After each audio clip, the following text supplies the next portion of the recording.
Bonjour à toutes et à tous. Aujourd'hui on se retrouve pour parler d'Annabelle 3 Comes Home, ou autrement appelé Retour à la maison au Québec. Annabelle 3 c'est le premier film de Gary Dauberman, c'est le premier film qu'il réalise. Mais il faut savoir que c'est pas tout à fait son premier film et qu'il est quand même habitué du genre. Il est en effet scénariste et il a travaillé déjà sur Destination Finale 5, Prédire les griffes de la nuit, Annabelle 1, 2, La Nonne ou encore ça. On tient donc déjà à quelqu'un de plutôt renseigné sur le sujet. C'est sûr que c'est pas Joel rigolo, hein? Joel rigolo? En ce qui concerne la timeline, le film se situe directement après Annabelle 1 et juste avant les événements de Conjuring 1.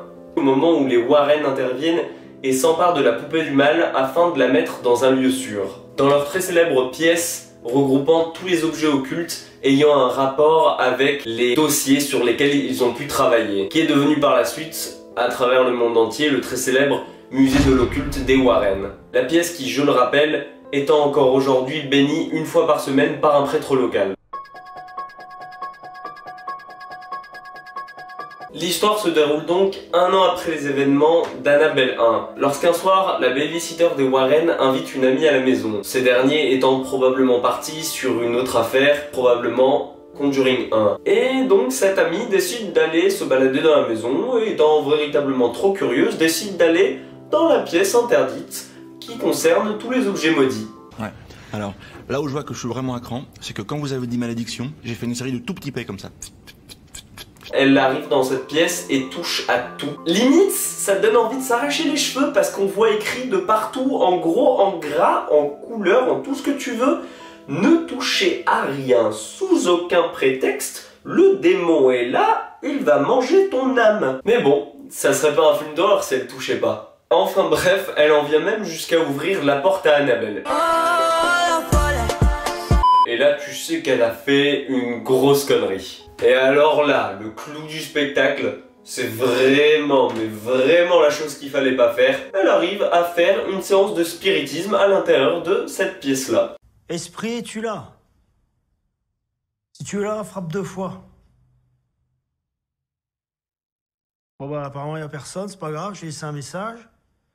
Afin de contacter son père, qu'elle a perdu suite à un accident de voiture dont elle était conductrice. Et là, tu sais qu'elle est un petit peu dans la merde. Du coup, en quoi ce film, vous me direz, il est plus intéressant que les précédents? Eh ben, je vous répondrai dans un sens, il fait enfin ce qu'on attendait depuis bientôt 7 films. C'est-à-dire en savoir plus sur le lore des objets renfermés dans cette pièce. Par exemple, la robe de mariée, qu'on voit déjà depuis longtemps, ou encore cette armure de samouraï qu'on voit dès l'entrée dans cette pièce, ou bien même ce petit singe percussionniste. Allez, dites-moi que je suis pas le seul à m'intéresser aux singes. Ce qui ouvre d'ailleurs potentiellement la porte à de nombreux films sur l'univers Conjuring, d'autres personnes, et donc d'autres affaires. Parce que c'est bien beau d'avoir eu les Conjuring et les Annabelle, mais au bout d'un moment, ça commence à faire beaucoup sur le même sujet. Et on a envie un peu de nouveauté.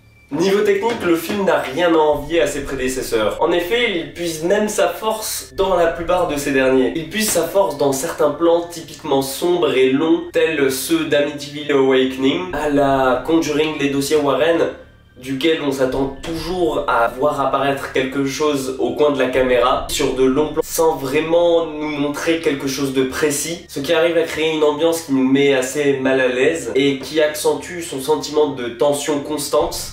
Ceux qui ont vu La Malédiction de la Dame Blanche ou The Curse of La Llorona pour les intimes y trouveront même quelques effets bien propres à ce dernier, comme par exemple celui utilisé pour le parapluie qui est pour moi une des scènes les plus intéressantes de ce film.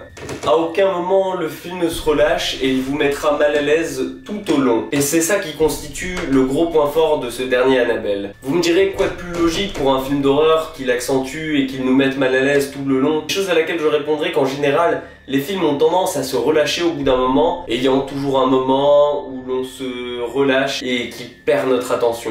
Le film accentuant d'ailleurs son côté noir et malsain, se permettant d'enchaîner entre les apparitions de la poupée maléfique et les autres entités de la maison.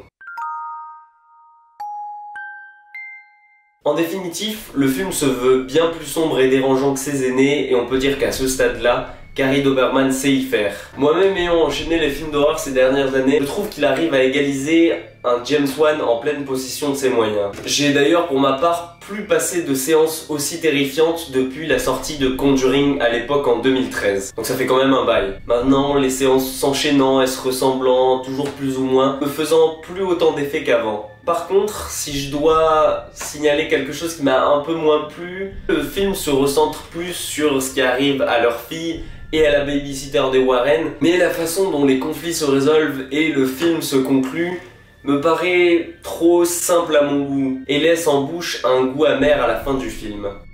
Un peu comme si rien ne s'était déroulé d'important et qu'au final tout ça était quelque chose de normal. Et c'est en ce point que le film manque de peu le coche de faire un film exempt de défauts. Néanmoins, pour les sensations procurées lors de la séance et pour ce qu'il a à vous offrir, il mérite un très beau 8 sur 10. Je vous conseille tout de même d'aller le voir seul afin de profiter des meilleures conditions possibles pour plonger dans son atmosphère. Je vais vous avouer un truc, je me sens pas très bien à parler comme ça dans le noir avec la caméra, d'esprit et tout.